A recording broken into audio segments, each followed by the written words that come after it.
utter and total massive depression. Right. It was a disaster. What they believed in had fallen to appear to be nothing. And more than that, they were now fearing for their lives. Right. Peter was so afraid, he literally said 3 times, I don't know him. Yeah, talking to the wrong guy.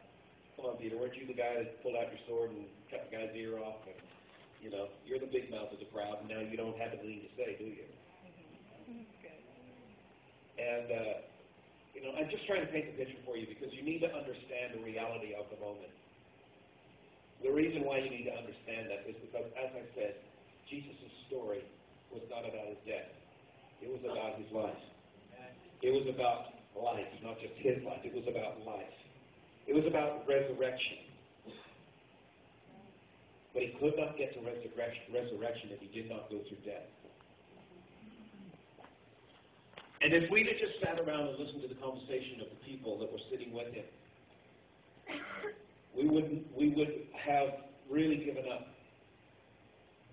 And I just want to tell you today that there have been multiple moments in my life when I've had every opportunity to give up. When it's at day 1, you can handle it.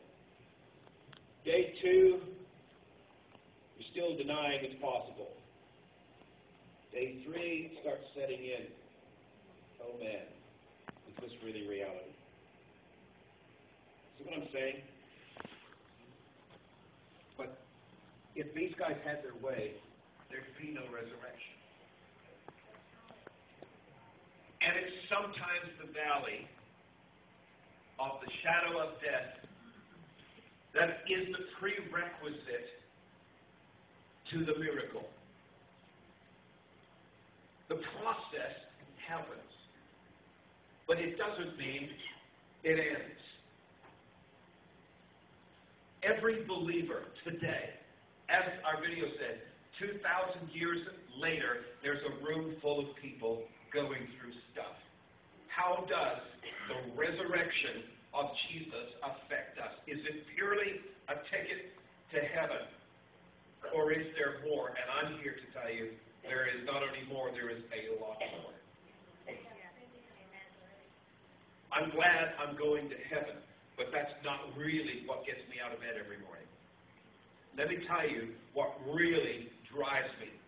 What drives me is I believe Jeremiah chapter 29, verse 11. If I didn't believe it, I could not make it and could not have made it and probably would not be standing here today if I did not believe that God knows the thoughts that he thinks towards me.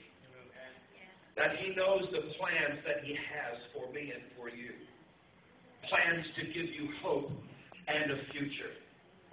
And we've quoted this verse in many different versions, but the King James Version says it this way: to give you an expected end.